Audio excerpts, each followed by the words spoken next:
Broadcasting from the business capital of the world, this is the Podcast Business News Network.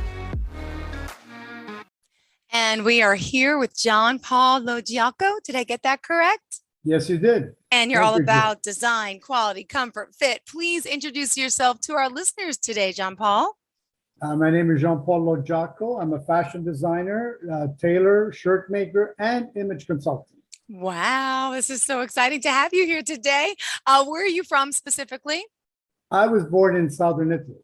Wonderful. Came to Canada, to Toronto, actually, at the age of 10. Oh my goodness. And what inspired you to become a fashion designer? Could you tell me a little about your upbringing? Was that part of it, or that's something you learned a little bit older, in life? Well, in Italy, most kids are given three choices. You either become a tailor, a butcher, or a mechanic. Okay. So my brother decided to go into tailor. He was 5 years older than me, and my sister is 7 years older than me. So she went to the town seamstress, and he went to the town tailor. So back then, everybody used to, of course, wear nicer clothes. They would always go to the tailor for a suit and anything special like that, right? Or their dressmaker. Yeah. And so when we came to Canada at the age of 10, I didn't necessarily like the way my parents would dress me, so I wanted to dress myself.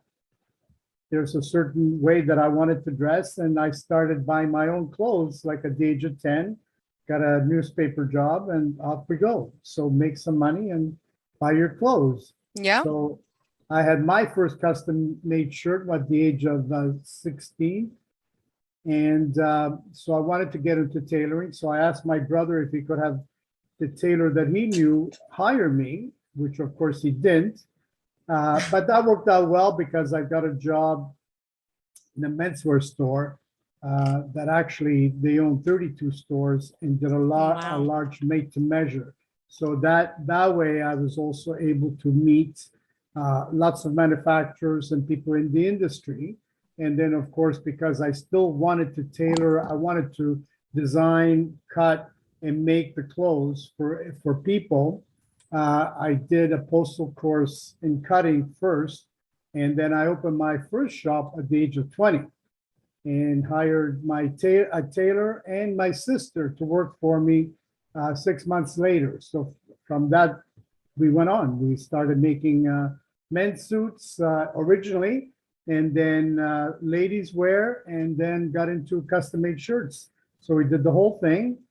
And in 1995, I wrote a book called Dress to Kill. Yes, I saw that. It's on Amazon, right? Yes, and you could also buy from my website, or which is, by the way, tell us. It's Jean Paul, Jean Paul, bespoke, BESPOKE.com. Beautiful. And tell me what Dress to Kill is about. Well, just basically, whether you are in business or let's say your personal life, you need the right wardrobe. Mm-hmm. And as an image consultant, a lot of people don't know about cut, style, colors, proportions, so many things, right? So this book sort of brings you to sort of write down what you would be wearing every day for a couple of weeks. So then if you were to go to an image consultant or to me or to a tailor and shirt maker, they could sort of see what kind of wardrobe you had, what kind of colors you were wearing, what was right for you, what was wrong for you, and then get you started, let's say, on building the best wardrobe that you could possibly afford. Not necessarily, let's say, in 1 year, you could sort of let's say, analyze the wardrobe, the present wardrobe that you have, and get rid of all the clothes that don't fit, that are not in style, et cetera, pick out the best ones, right, from that wardrobe, and then start adding as you go, right, with your budget season by season. So within a few years, you could discard all the old wardrobe, and you'd have a fresh wardrobe with the right colors, the right proportion, the right coordinates, and you would look amazing and you would be confident, and off you go. Is there any rule of thumbs about how long something should be in your closet? Because I have working in television for like 20 years. I have so many different dresses, but in the television world, it's got to be little to no pattern, right? Like a jewel Yes. tone, a good, but I have so much in my closet, but it's hard to throw away. But I know there are things that are out of style, but there's that attachment issue. How do you deal with the attachment issue? Well, Tell people to make sure they do they throw it in the garbage. right. Well, the whole thing is, it's all about quality. So it's much better to have less clothing, right? But that has the quality and let's say more into classical sense, because in the end, fashion is very trendy. So if it's in today, it's out tomorrow. So if you're going to spend money, let's say on couture clothing, especially for women, right? A woman likes to change and she should change. But the thing is, it's nice, let's say, to have the wardrobe that you can sort of mix and alternate. So that way, there's many ways to sort of put out a different image that Yeah. people don't necessarily know that you wore that dress or that outfit before, right? And then, of course, you've got accessories, you've Yeah. got makeup. So a woman is very fortunate in that sort of thing. For men, it's more simple because technically, all a man needs is a good suit, nice shirt and tie, and he's off anywhere, right? It's so true. Even on a construction site. Yeah, it's so true. And you all can wear the same times. And Yeah. guess what? Nobody notices. It's the woman that gets all the attention or the heat, or she wore that, but Yes. anyway, so John Paul, what else did you want to share today about you and your services? Would love to know more. Well, to me, like, see, like I've had clients from all over the world come to me, right? And like a tailor can always travel to them too. So, and some tailors do. So to me, like image consultant is extremely important because let's say there are people, men and women, that don't necessarily want to get into the custom made thing because of course that involves time, measurements, fittings, Yeah. etc. So image consulting is extremely good because if you have a professional, then they could even take you shopping, let's say, or buy the clothes for you, right? Yeah. And that way you're ensured that you have the right image because anybody in media, right?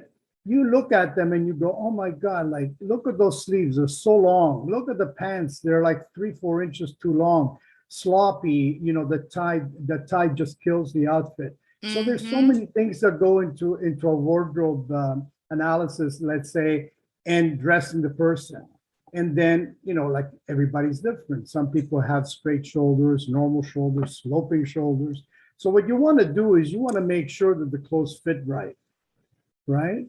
Yeah. And basically, if you have a good image consultant, or if you can afford, or let's say would like to take part, in having any great tailor in the world. I mean, there's a lot of good tailors around the world, and shirt makers. Then you get the clothes made.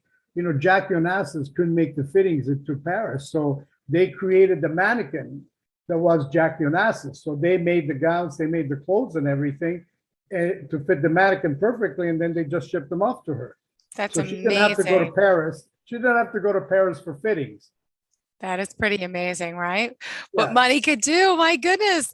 Good for her. She was studying though. exactly, right? Yeah, Money and talent.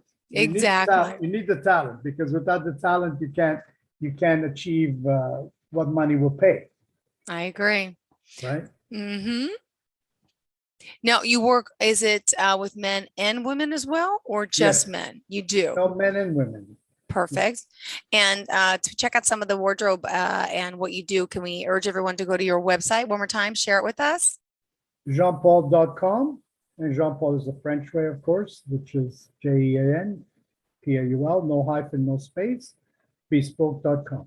Perfect. So fashion designer, master tailor, and all the above. You've been on many magazine covers. There's been many articles written about you. Clearly, you know what you're doing. I saw this cashmere sport jacket online Yes, before. Is yes. that one of your favorites?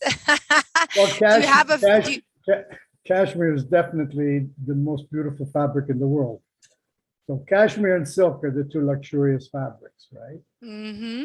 Yeah. And now let me see exactly where are you located in Canada specifically? You're in Toronto, right? Yes. And do you have a standalone? Do you have a shop there, or do your services you go out and about to everyone? No, I actually share space with the tailor here in Toronto. Mm-hmm.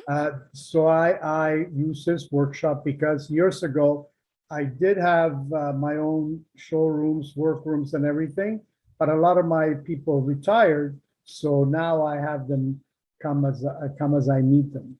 Got it. And as far as fashion is concerned, I mean, what are your thoughts when it comes to events like the Met Gala that just happened here in New York City? I used to cover that for many years. Any criticisms, any critiques? Well, to me, men should be men and women should be women. I mean, Mm-hmm. I think that goes a long way in saying. The thing is, as a fashion designer, if you do a fashion show, you want to create pieces that are outstanding and that are nobody else has seen before. So they're extremely original. And this is what the Met Gala is should really be about. But some of them are a little too far gone. Like forget the classic, forget the beauty, and that's what some of the tailors, let's say the old-fashioned tailors and seamstresses and couturiers, if they were to look at some of the fashions today, they would just want to close their eyes because Yeah. it's just a lot of trash. And the Yeah. thing is, when you think of how many hours anybody spends on a couture dress or a Mm-hmm. particular outfit, and you go, that's sort of a waste because in the end, you can't really Yeah. wear it anywhere again. Not that you should, True. Uh-huh. but you'd want it to be so beautiful that maybe it would go to the museum as a piece of art, not as a piece of trash. Very true. Right? Absolutely. So to me, like I prefer the old style couturiers because again, like the old ones that were the best were like in the 60s and the 70s, because then in the 80s and 90s, everything started to change over. And today, there's so many new people that are more like children, let's say, and they don't know what else to do to create something beautiful. So they create, I don't know, it's just to me like it's not what fashion should be or style, because in Got it. the end it's personal styling and Yep. personal taste. So everything goes, but you have to say what's going to work for you best, what's going to bring out the best of you. And as far as criticism, I don't think you want to draw the wrong criticism. It's always nice to be applauded for something beautiful. Absolutely. Wow. What happened with you, your business with COVID? I have to ask how the pandemic has affected everyone in your clientele. How have things changed? Yes, well, of course, that changed because as time went on, people started to work from home, and of course, they didn't have to dress, Mm-hmm. right? And I think that is still happening. But this year, the beginning of this year, things started to change, and people started to order more clothes because even stores that sold suits didn't sell like suits like they used to, of course, Yeah. because people didn't dress up, right? Unless they Yeah. had a function that they had to go to. And then, of course, they would have to dress, but then they would have a wardrobe they would have a wardrobe to pick clothes from. So Yeah. they didn't really need anything new. But when things are flowing again, like as they started to, people then, of course, they want to get something new because it always makes the soul feel, beautiful when you are buying something Of new and you course. have something new to add to your wardrobe. It sure does. There's something about that. My goodness. For sure. So listeners and viewers today, what else should they know about you and your services? And what do you want to share with us? Well, I love my work and I love to help people. And that's one of the reasons why I agreed to do this podcast. So if people would need my services, whether it's for consultation or whether it's for me to make their clothes, whether it's a suit or shirts or blouses or dresses, I'm available. Great. And do you want to talk a little bit about style here in 2022? What's in, what's not? Give us, for the ladies and for the men, would you mind giving us some insight? Well, double-breasted is sort of making a comeback for men, Okay. but it's more like the classical double-breasted where you have the three on each side, so you only button the middle one. So that is making a comeback, and of course, a nice shape into the waist to give you that nice accentuation, and side vents, which are a nice way when you view the back to sort of see the shape. That the vents add a little bit of flair, so that way they accentuate the smallness of the waist, which is nice. And for women, like for women, and shirts actually, like men used to wear like shorter collars, longer collars, shorter collars. So the classical one is of course going a little bit more in the medium. But if you wear a shirt more casually, a longer collar is always preferred. Always looks a little nicer. Okay. And the thing with men is that if they have their shirts made, they could have stays put in the collar. Like I'm wearing a Yeah. shirt today. It's like a with a plastic stay. thing. What is it called? A Yes, stay. I yes, call it a plastic thing that I've seen before. exactly, Ended up on exactly. floors, and I'm like, "What is that?" I'm like, "I'm not sure what that is." And Oh, it's from the what that does, shirt. it makes the collar, it gives the collar more body. You see, Got it. firmer, Mm-hmm. right? Now, if Yep. I was to wear this shirt casually, right, I would just take out the stay, and the collar would be a little softer. Okay. And it Wow. would make the shirt a little more casual, right? Yeah. And the thing is that we went through a period the last few years where men just looked terrible because, like they were wearing jackets that were too short. They, in the front, they didn't button properly. They were all tight, and if you had any muscles, the muscles would be bulging out of the jacket. Everything was sort of sloppy. People Yeah. wearing shirts outside of their pants. That's that wasn't nice. So the length of a jacket for a man should be about seat level. If you want to go a little shorter, you can, maybe about an inch, but not Okay. 3 or 4 inches, because that's more into the ladies thing. So way back, let's say the 60s, the 70s, it was great to see a woman wearing, a men's tailored suit. She looked really good in it, right?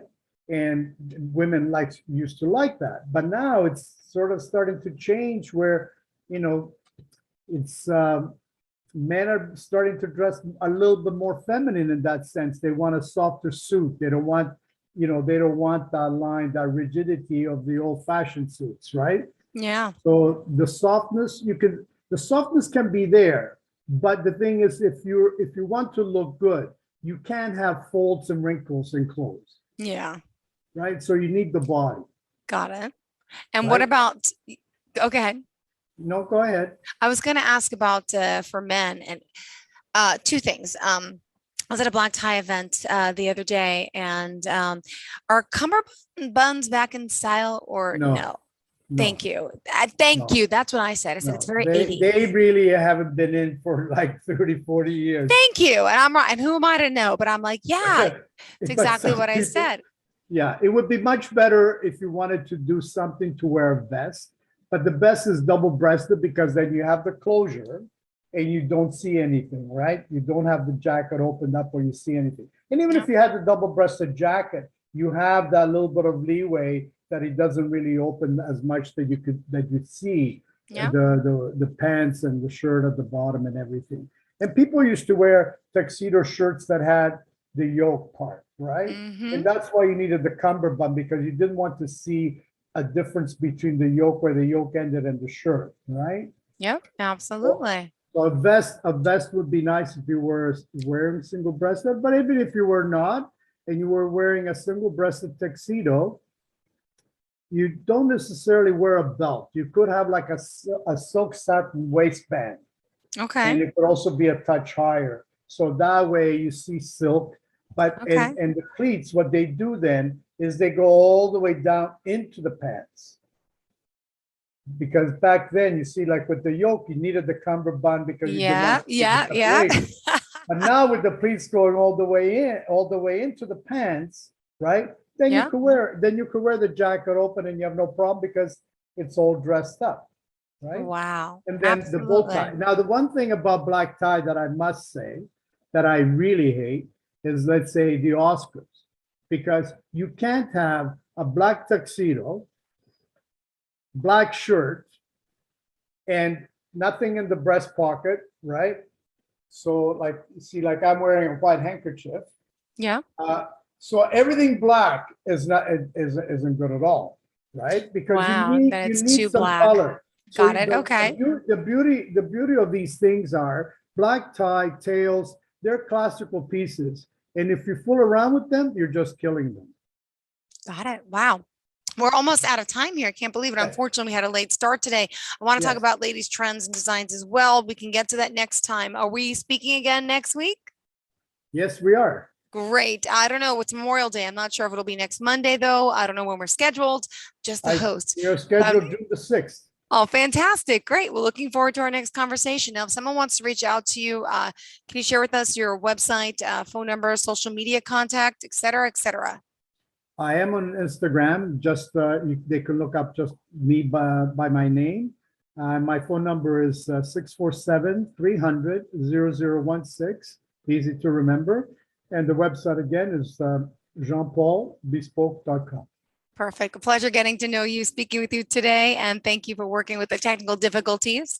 You have a great day, Jean-Paul, and to everyone else the same. Have a great weekend. We appreciate you.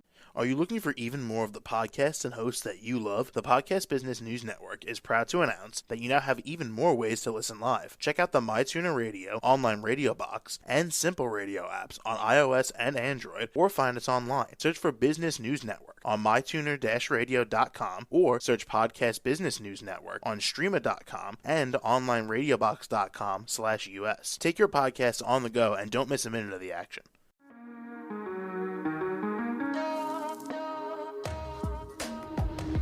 Broadcasting from the business capital of the world, this is the Podcast Business News Network. For nearly 2,000 severely injured veterans, everyday life has become filled with barriers. Day-to-day simple tasks can become pretty daunting. I have to carry my chair up 2 flights of steps or have somebody do it for me. What scares me the most is just the falling. When I'm struggling with my house, I think, to have that one great barrier just knocked down, it's crucial. Home for Our Troops is a wonderful nonprofit that builds a mortgage-free, fully adaptive, handicap-accessible house. And there's no catch. It'll be our very first home that we've ever owned. This is a game changer. This is where your life begins again. We need you to join us in completing this important mission. Please visit hfotusa.org and help build homes and rebuild lives. Because of you, everything's going to be okay.